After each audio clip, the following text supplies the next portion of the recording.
During the break, Scott, our fearless producer, told me a story about how he knows for certain from a good friend from a personal incident that he was involved in that cops cannot do what this cop did to this woman that ultimately led to her death, which is to escalate a situation.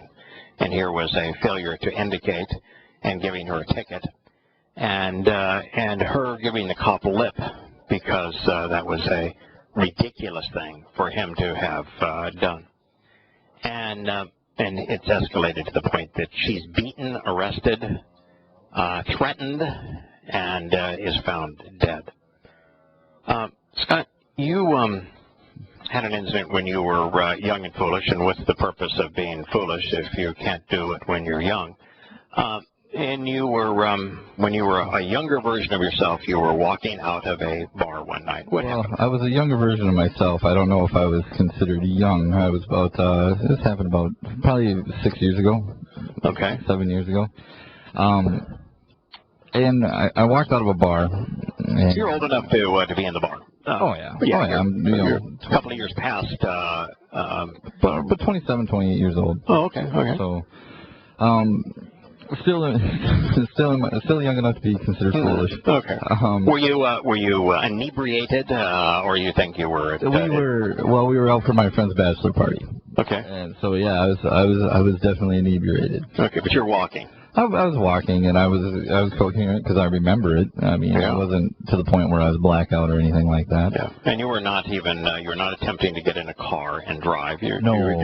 Well, we were walking to the next bar. Oh. We were walking to the next bar. Okay. So we're not going to put Scott up here as the poster child for moral. Hey, listen, I've gone to bachelor parties and where I knew I wasn't going to have to drive, and I have when I was in college, I got inebriated more than I cared to admit. Well, like I said, it was not not the Scott I am today. Yes, yeah, I was not the guy. As we were walking out of the bar, another guy ran into me, tried to walk right through me. And I turned around and I kind of said, "Hey, man, watch where you're going." And he turned around and he said something to me, and so we got into the young man game of oh yeah, well, I'm bigger and tough, yeah. And you're 6'4"? 6'4", yeah. Yeah, and an athlete. Yeah, about 200 at this time. I'd be about 220 pounds, something like that. Of muscle. Yeah. So a guy that is 220 pounds of muscle at 27 years old, that's an athlete.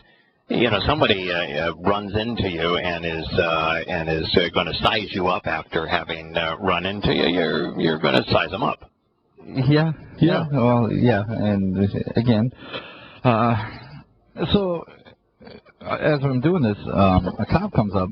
And he tells us both to go our separate ways, and he goes. And no blows were thrown. No blows were thrown. We just general pushing, the woofing, if you will. Woofing, yeah, huffing and puffing. Huffing and puffing. You were huffing and puffing. Okay. I mean, I was out with. I had probably 15 of my friends with me at this time, so I wasn't going to do anything. Right. You know, and this guy wasn't going to fight me because I had 15 friends around me. Well, and you're bigger and stronger than him anyway. Yeah, and the cop comes up and he goes, "Break it up, guys." And another cop comes up and he says, "Hey, don't let the booze get to you, son." And I turn around and I go, "I'm not your son." I said to him, "I'm not your son." Right. And to this place, you know, from a mental attitude, you've had a guy plow into you that rather than being apologetic, tried to be combative. Well, I'm not going to. So at this point, you're not backing down, and so for somebody to come up, excuses for what I do. But still, the mentality is important. The mentality is that if somebody plows into you and rather than says I'm sorry, I apologize, is combative after having plowed into you, the last thing you want is somebody who didn't see the event offering their judgmental evaluation of it and saying to you, don't let the booze get the better of you, son, because in this particular case, your response was not booze-oriented. The guy plowed into you and was belligerent about it. So, I can see why you would say that. I'm not your son. I mean, don't tell me what I should and shouldn't do here, pal. Well, one, it's a belittling. Unless my dad calls me son, it's a belittling thing. That's correct. He's belittling you, and you're actually doing what almost. I mean, I would respond the same way, and I'm not 6'4". I'm not your son. I'm not your son. That's what I said to him. And he goes, oh, you want to be an idiot, huh? And I go, I turned around, and I started walking back towards him. I go, what'd you say? And thankfully, I had my friend Tim there, who is a cop, and we have a rule in our group that if Tim tells you, steps in and pushes you away, that's Tim telling you, I got this. I got this. You're going to do something stupid. Right. Okay. And Tim goes to him. He goes, you can't do that. Yeah. He goes to the cop. He goes, you can't do that. He goes, you're escalating the situation. You're saying something to him to get a rise out of him, and you know how he's going to react, and you're trying to get him to escalate things. He goes, you can't do that. Yeah, because you want a fight, because you know that if he swings at you, you're going to pummel him, and you're going to then arrest him for resisting arrest. You're trying to entrap him into that so that you can, get your whatever off. And at this time, Tim was a cop. Right. Now he's no longer a cop, but at this time he was a cop. And he goes, you can't do that. You're trying to escalate the situation. You're trying to get a rise out of him. If he comes over here and hits you, you're going to charge him with a crime, and then you and your partner are probably going to beat the crap out of him. He goes, you can't do that. You guys are escalating the thing. And it was funny because then the cop starts talking to Tim, and at this time, all my friends have, you're in the back of the crowd. I'm in the back of the crowd, so I'm. You're neutralized. I'm neutralized. Yeah. And that's fraternity. We did the same thing to fraternity. The person that was about to get themselves in a pickle, we always neutralized them, and we always had a talker, and the talker would talk. Well, yeah. So yeah, and Tim was our talker. Right. And so he's talking to him, and the guy goes, "Oh, so what? You're trying to take his place then?" And he goes, the guy goes, "Who do you think you are?" And Tim says something along the lines of, "It doesn't matter who I am. He probably said it because this is a famous line of Tim's is, I'm just a concerned citizen." Yeah. And the cop started talking to him, and Tim goes, "You know what? You want to know who I am? I'm Officer Myron from such and such police thing." Gives his badge number, and he goes, "If you want to, and I'm going to have to know who your commanding officer is, because I think I'm going to have to make some phone calls tomorrow." And at that point, it was like Tim was like, "Now, if you're not going to detain me, I'm going to be on my way with my friends." Yes. And that was it. And it was just one of those things that I was like, is that true? The next morning I was talking to him, I was like, is that true? Are they not allowed to escalate things? He goes, no, they're not allowed to escalate things. Right. He goes, Scott, they have mace, they have a nightstick, and they have a gun and a taser. Right, and a taser. And a taser. He goes, if it was in their job description to escalate things, to get a rise out of people, how do you think they're going to respond? He goes, one of them would have hit you with the nightstick. Right. And he goes, one would just shot you with the taser, and the other one would put pepper spray in your eyes, and you didn't know, and your crime was zilch. You giving your opinion of their inappropriate response is not a crime. One, if you're not my dad, I don't want you calling me son. And two, if you call me an idiot, how do you think I'm going to respond? I'm not going to just. If you call me an idiot, I'm not going to just be there. Or doing something that's appropriate.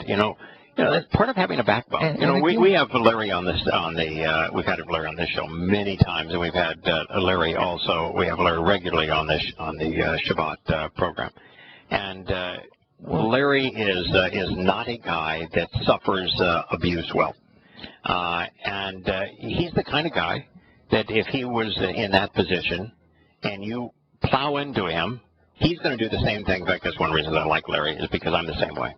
You plow into me, and I'm going to say, hey, come on, what are you doing?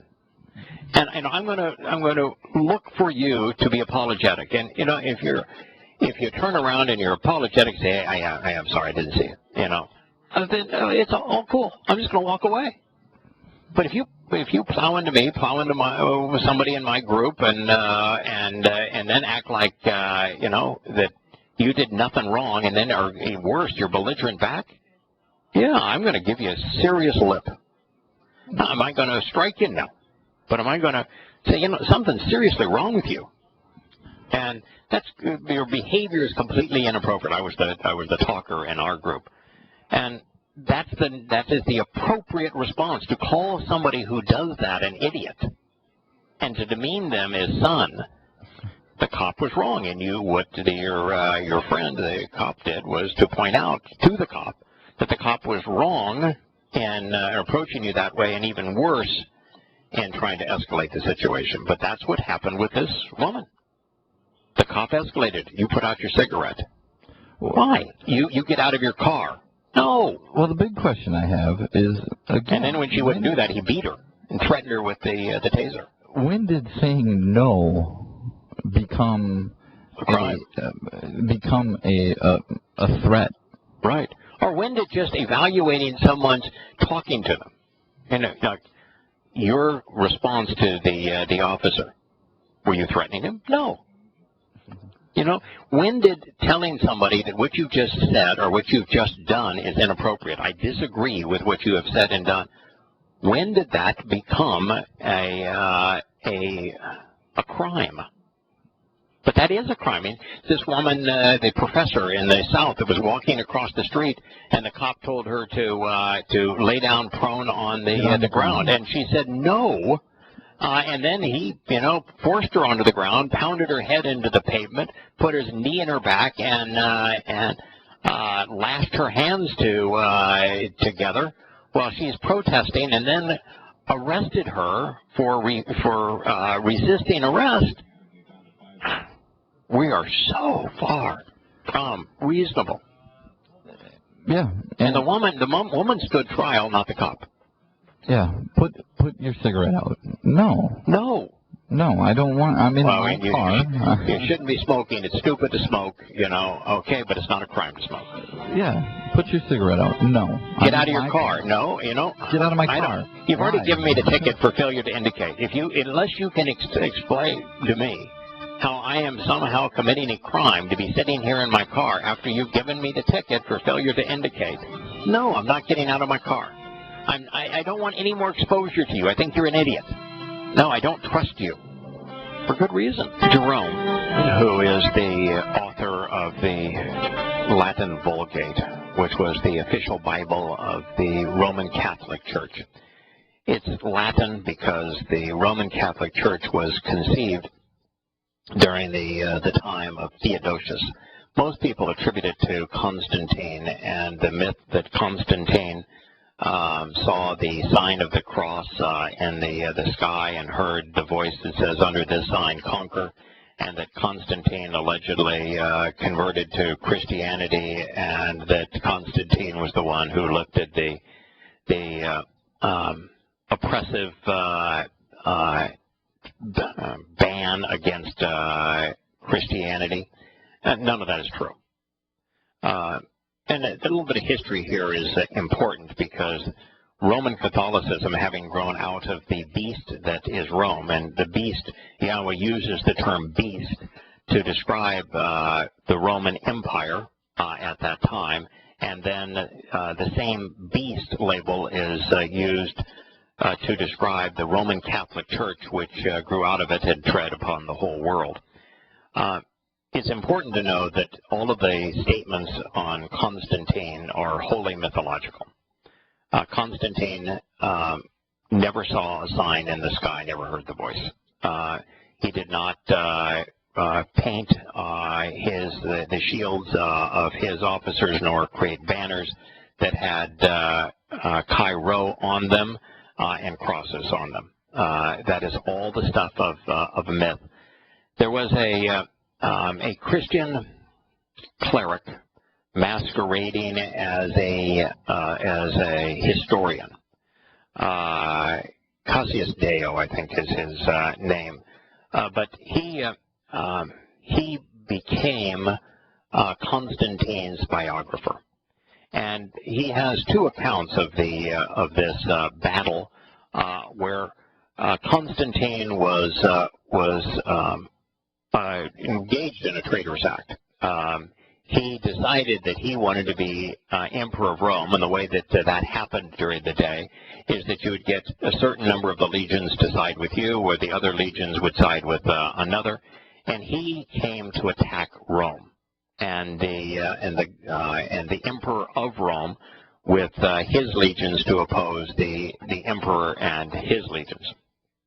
And the first account of that battle mentions nothing about a sign, and then Constantine's, or just traditional Roman military historians, dictate where Constantine was and where the various maneuvers were. And of course, this battle outside of Rome is chronicled in great detail, and there's no mention whatsoever of a sign.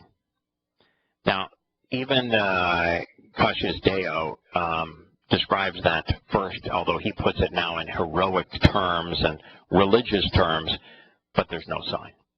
Some 20 years after the fact, Cassius Dio creates a second version of Constantine's battle, now that Christianity is emerging as the most populous religion in the Roman Empire. And as a Christian theologian, he is creating another version of it. And what we find during this period, really from the period from Julius Caesar on, Roman histories are all the stuff of myth. Almost nothing the Romans wrote is an accurate depiction of what occurred. But instead, the military of Rome had become a religious appendage, and everything was as mythological about the leaders and their battles as was the myth that permeated their false gods. And so in the second restatement of the battle that Constantine won, where he beheaded the emperor and paraded his head around on a stick as he waltzed into Rome, this concept of seeing the sign of the pagan cross emblazoned on the sun, which was his god. He was a blend of Mithraism and the unconquerable sun, and this concept under this sign conquer. All of that was plastered onto the history to create the illusion of a God-inspired victory. Now, imagine God taking sides between two egotistical Roman generals as they had a treasonous war between the two of them because they both coveted power, where both of them were used terrorist tactics. But nonetheless, the whole story was recast on the scene to make Constantine seem like a religious and Christian hero. And even in the recasting of it, it has Constantine seeing this sign in a place that he wasn't even near on the eve of this battle.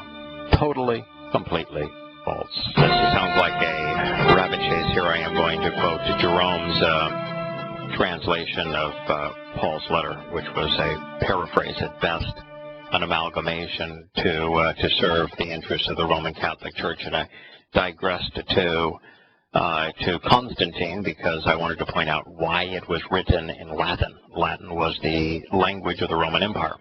And Latin was not just the language of the Roman Empire, which is the beast that Yahowah said was so extraordinarily vicious, but he said that the beast that is Rome continues to live and will tread upon the whole world, that beast is the Roman Catholic Church.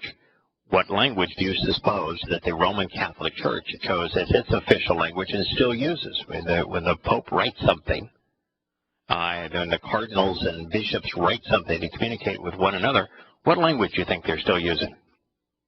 It's Latin. Their original copy of the New Testament? Yeah, it was written in Latin. It's just one of those many sinews that connect Roman Catholicism with the beast that was the Roman Empire, the most vicious beast, according to Yahowah, of all human institutions. And so it's important to know that Constantine did not convert to Christianity, did not win a battle based upon Christianity, did not see a sign of the cross superimposed in the sun, did not hear a voice under this sign conquer, did not have a communication from Yahowah. No, Constantine was a merciless, despicable, egocentric general, like so many are, deploying the Roman legions for personal gain, and he was ruthless in his deployment of power, and he never converted to Christianity. Not that that would have been an upgrade from Mithraism. Mithraism and Christianity are extraordinarily similar religions. And he died a religious leader in the Mithra cult, where the unconquerable sun was God. It wasn't until Theodosius, about 70 years after Constantine, that the Roman Empire converted to Christianity, and not just converted, imposed Christianity. During Constantine's life, he did not write the Edict of Milan that is associated with Constantine, did not legalize Christianity. All it did is legalize the religious freedom, so that, in fact, it was done in a way to indicate that all the gods, the pagan gods of Rome, and the gods of these various religious sects were all could coexist in harmony, and that people could pray exactly the same way to whatever god they chose. And so it was a bit of religious amalgamation, which is really the basis of Roman Catholicism. It amalgamated the corrupted and bastardized versions of Yahowah as he was depicted, and Dionysus and Bacchus and Osiris and the like, from pagan religious lore, Tammuz as well. And the unconquerable sun, the lord of Baal, of the Babylonian religious lore and Ra of Egypt. So Constantine simply made all religions equal footing, except Judaism. Of course, if you could not practice Judaism legally. Anything that you did that was even Torah observant, in terms of observing the Shabbat, that was outlawed.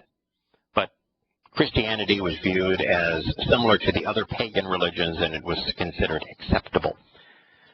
It wasn't until Theodosius, Emperor Theodosius, and at the time that the empire out of Rome was crumbling, and now it was being managed in the east out of Constantinople, that he imposed Christianity, and he imposed the Roman Catholic version of Christianity, with himself as Pope at the head of it. And so he was both the political leader and the religious leader, and used his military to impose the legions, to impose his edicts, and then established the lord-serf feudalistic situation that dominated and terrorized and pummeled Europe for 1,000 years thereafter. He's the one that imposed that, and he's the one that made any choice but conversion to an acceptance of his religion, with him as the sole determiner of what its doctrine would be, punishable by death. So that's the history of how Theodosius created the Roman Catholic Church as we know it today.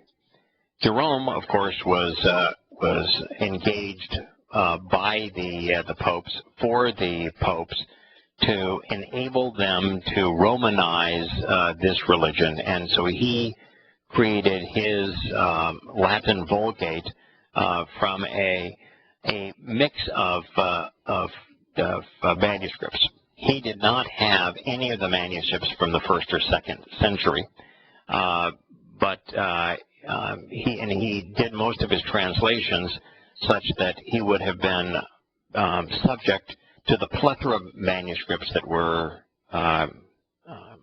underwritten by Marcion, who is the Gnostic who promoted the Gnosticism of Pauline Christianity. And he, while he did read Greek, he could not read Hebrew. So when it came to Hebrew, what he did is he tried to blend the various Old Latin texts that were translations of the Greek Septuagint, which was a translation of the Hebrew, to create what they would refer to as the Old Testament of the Latin Vulgate. It's why the Latin Vulgate is so ridiculously inaccurate as it relates to Yahowah's testimony in the Torah, prophets, and Psalms. And it is very inconsistent with the oldest manuscripts, even of the so-called Christian New Testament. So that way of background. Now, knowing that, here's what we learn from Jerome. He, recognizing that he has a problem with the Pope, because this last statement, Paul said that God doesn't play favorites, that no individual, he says, these people who, because of their past, were supposed to be important, that God does not, in fact, Paul's actual words were that, let me just cite him so that you know what Jerome was dealing with. But from those currently reputed and supposed to be someone important because of their past, they were actually nothing to me. So it is royal families, kings, and the Pope, because of the past mechanism they use to pick one from another, that these people were deemed to be someone important because of the past traditions or past lineage. And Paul is now saying that meant nothing to him. He's actually besmirching the disciples, they were seen as important because of their past relationship with Yahowah. But it's also demeaning to this imposition of popes and of kings. And then he says it carries through the faith of the God of man not take hold of. So while Paul's writing is poor, most translators are trying to say that in the presence of God, therefore, this God is not going to honor any man as important. No man garners a sense of importance or of authority with God. Now, the problem with that is that undermines the whole claim of the Pope, and now you've got the founder of Christianity, Paul, undermining papal claims. And, of course, he's undermining himself because he claims that for himself that he has been handed this authority from God and that he alone has the right to communicate to Gentiles. So that's the problem that he has. Now, this statement from Paul continues. But to me, the ones currently presuming and supposing of no account was their advice or counsel. So what he's doing is saying that Matthew, Mark, Luke, and John have no value whatsoever because that's their witness. So according to Paul, you can throw them away. Now, that's a problem even for Roman Catholicism and for Jerome and his popes, because they claim that their religion is based upon these four, what later became known as Gospels. And they all have to be taken away. It also undermines the merit of 1st and 2nd Peter and of James and of 1st, 2nd, and 3rd John. The same testimony from the same individuals, and so you've trashed the Christian New Testament. So this is a really sticky situation for a translator working under a maniacal pope to deal with this. So this is what Jerome authored. And away from those who were pretending to be something. Pretending to be something. Wow. Whatever they might have been once, it means nothing to me. God does not accept the reputation of a man. Now, they were pretending to be disciples because that's what Yahowah called them. Now, he didn't use the Greek term disciple, and we're transliterating the Greek word disciple, which we should have translated because he spoke this in Hebrew, and he used those who learn. Now, to learn or to be taught is yara in Hebrew, so he would have used a variation of yara to teach in Hebrew, and never should have been translated into to Greek and then transliterated into into English as a title, when he never used the word disciple in Greek. So I don't know, who knows why the Christian church decided to ascribe these people with the title disciple, and no one even knows what the term means today, apart from scholars who actually know that it means to teach. They actually know Yahowah spoke Hebrew, and therefore he used yara, meaning to teach. Shawa is another Hebrew word for teaching as well. Torah means source from which teaching flows. He would not have used the term Torah here, because these men were not a source of teaching, they were the recipients of teaching, so yara would have been the more appropriate terms. But he is here undermining the disciples and saying, yeah, that meant nothing to me. God doesn't assign authority. So it's interesting here. Jerome, the author of the Latin Vulgate, which was considered the only acceptable Bible of the Roman Catholic Church, still considered the only authorized official Bible of the Roman Catholic Church, the Latin Vulgate, which prevailed exclusively for 1,000 years, made no attempt to translate what Paul actually wrote. But he chose to rewrite it in such a way that would be less offensive to the imposition of Roman Catholicism and its Pope and its cleric and king imposition on common people. But when he did so, he created a whole host of problems that weren't there in the original text. So the original text is, if you're rational about it, means that to accept Paul, you have to disavow Moshe, Dode, and therefore the Torah, the prophets, the Torah, the Psalms, and all of the prophets. And then you have to disassociate yourself in your Bible from Matthew, Mark, Luke, and John, as well as the letter from James, the three letters from Peter, and the three letters from John, plus Revelation. You have to throw them all away. But in Jerome's view of it, you have another issue here. It says, whatever they might have been once, it means nothing to me. God does not accept the reputation of a man. So now you're in a situation where you're saying, okay, if God does not accept the reputation of a man, why did Yahowah, first of all, choose these 12 men? Why did Yahowah choose the prophets? Why did Yahowah choose Moshe? Why did Yahowah choose Abraham? Now, if God can't make this kind of choice, can't embrace an individual, and accepts no individual, then why did he bother with them? But then it also means that if he's saying he accepts the reputation of a man, didn't he bestow a specific reputation to the 12 disciples, and a reputation to the prophets, calling them prophets? That's a title that he ascribed to them. In the case of the apostles, that's a transliteration again of the Greek word, which never should have been transliterated as a title, because what he would have said, it's apo, means set apart, and agelos, which is messenger.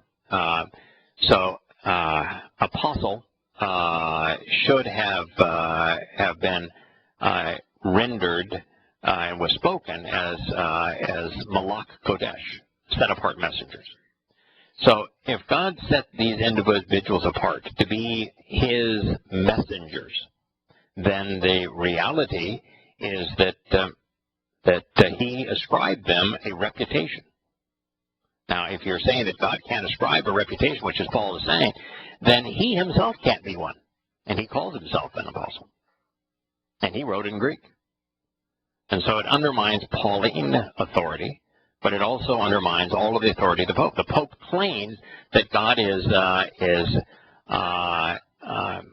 accepting of the reputation of a Pope to prevail and to impose their edicts on the people and the human institution of the church to do so.